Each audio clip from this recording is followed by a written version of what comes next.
Hey guys, what's up guys? Welcome back to my channel. Today I bring you Chelsea updates as usual. You know the vibes, you know how they normally do.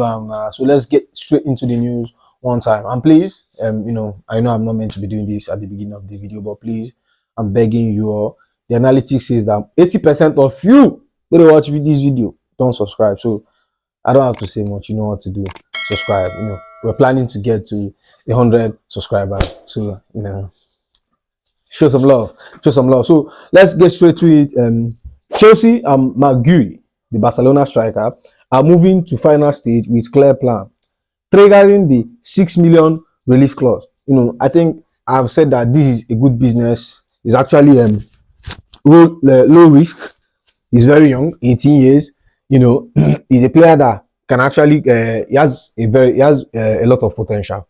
The player that can actually go and do big great stuff. He can mature and we can still sell him and make profit. Yes, because we are officially the pure profit FC.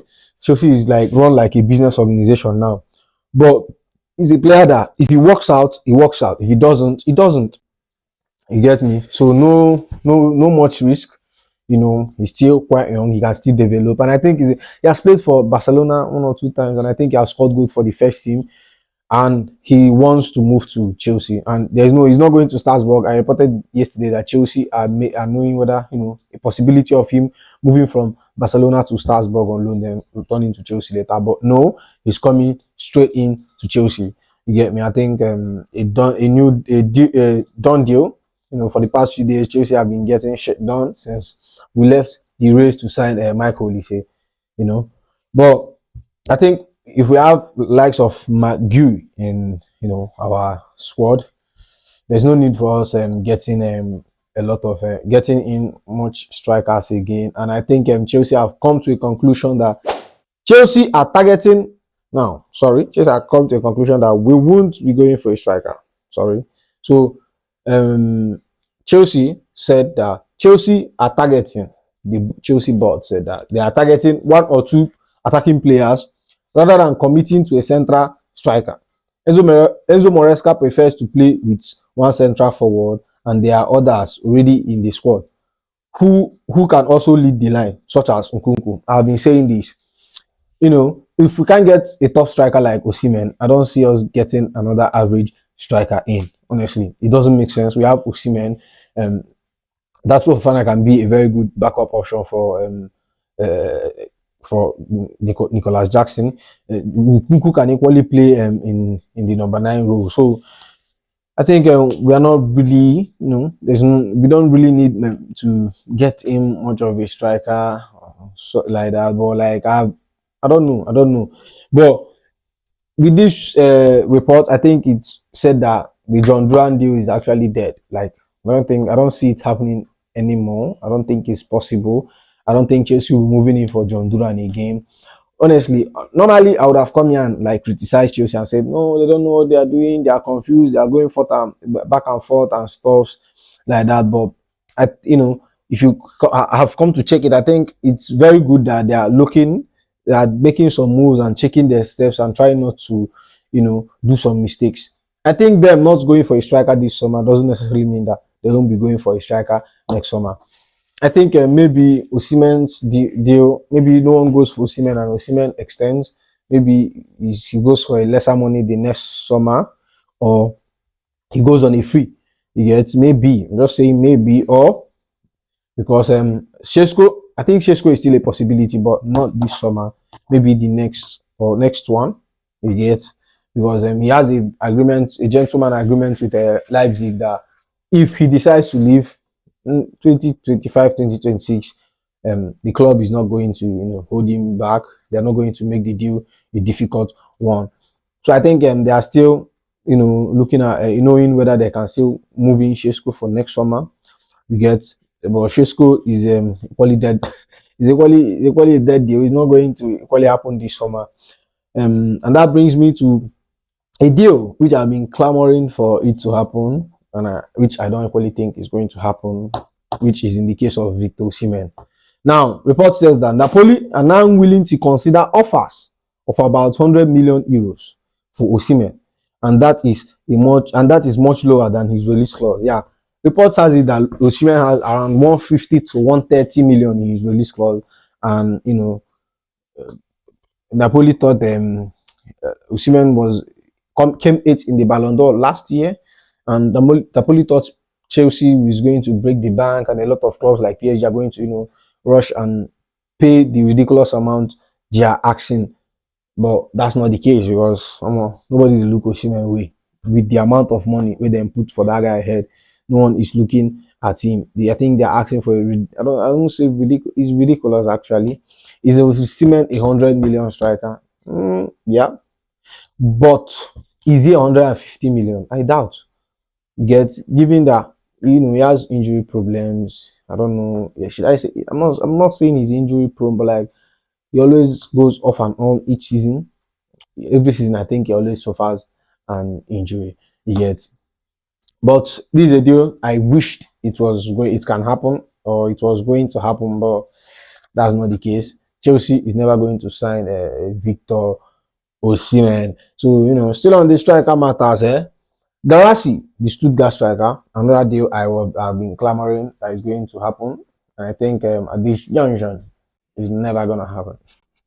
So Garassi has decided to leave and has informed Stuttgart that he's going to leave, and Dortmund, AC Milan, Arsenal in the race. Chelsea out. Man. The way Chelsea are pulling out of them, I think this is a deal I would have loved to happen, since we won't be going for OSIHMEN. We won't be getting a Benjamin Sesko, where Alvarez is expensive. Jonathan David seems like an option, but I don't think Chelsea will be moving in for him. But that body is full of surprises. If he just pull on last minute stunt like that, you get. So Chelsea are not going for Garassi. There have been reports that Chelsea admire or monitored him, but I think Chelsea kind of completely pulled out from anything striker, to stick to Nicolas Jackson. Even though I wanted us to stick with Nicolas Jackson, but if we are going to sign a striker, I think we should get the high profile striker, a more good finisher. Jackson is a very good player. Don't get me wrong. Jackson is a very fantastic player, by the way. But his finishing, man, he has a very poor finishing. He has a very bad finishing. You have seen he came second or first in one of the most big chances missed last season. I can remember two or three off of my head when Jackson missed a sitter. He missed against Nottingham Forest. I can clearly remember that. I think he missed against Aston Villa or Everton. I don't know. Is it like Everton first leg? I can't remember again, but I know he missed a lot of goals that he would have scored easily. But generally he's a good player, but he just has a very bad and poor finishing. You get me? So now, okay, I think this is probably the last thing we're gonna discuss here. That Neymar Jr., the great Neymar Jr. Neymar Jr. said, and I quote, "Estevão is the biggest talent coming in Brazilian football. I think he will be a genius. A genius. Okay. But, oh God, sorry. I got it here. Last time, why I normally check this mic is, last time, you get the day where there was a day I recorded a video. I was recording, and I didn't know that my transmitter was off. So at a point, the mic went off, so I have to be checking this thing to know that speaking, so I don't have to do this thing twice. But it's not bad doing it twice. Maybe get it better. But enough of the rubbish. Neymar said Estevão is a genius. He will be. He has the potential. That is in the case saying that Estevão is class. Honestly, should I be honest with you? I haven't watched Estevão play. I swear, I haven't watched Estevão play. But I think there is a lot of hype around him. You get me? There's a lot of hype around the player, and I think he's a player that every Chelsea we are excited with the hype. But We have seen players get this so much hype and they come and they finally came and they didn't amount to anything. They didn't reach the peak of, they didn't reach the peak they promised, likes of Christian Pulisic. A lot of them, like, but Christian Pulisic is obviously the one that just come off my head, but like I we have seen a lot of players get this kind of vibe and still don't live up to that that expectation. But I just hope that's not the case for Extoval, because I think Chelsea should get this right with him. You get me? Bring him in, find a way to like ease him in the first team so he can he can hit the ground running. You get me? I think if Estoval should work, I think a whole lot of Brazilian players will trust in coming to Chelsea. But if Chelsea get this deal wrong, you get me? Like get it wrong in terms of like the players not reaching, because he's a very promising player, and if Chelsea doesn't give him the kind of materials he needs for him to be go ahead and be one of the best players in the world, which I believe he would be. I never watch him. I haven't watched him, but I believe with the hype, since he signed, since the deal was complete, I think he scored a goal the other day and he hit a Kupama celebration. You get me? So, and we saw the little bromance between him and Kopama.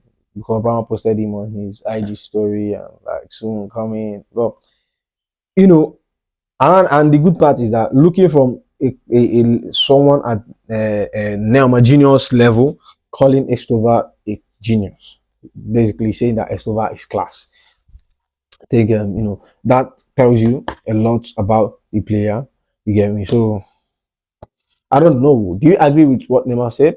You get me? Or do you agree with? Just tell me your thoughts on Neymar. Neymar. God. Sha, tell me your thoughts on what Neymar said on Estoval, and then do you agree with Chelsea not going for a central striker than go for a going for two attacking players? And with these two attacking players, I think they might equally went in for Nico Williams. Never say never, never say never. So that will be all for now. With that said, it will be.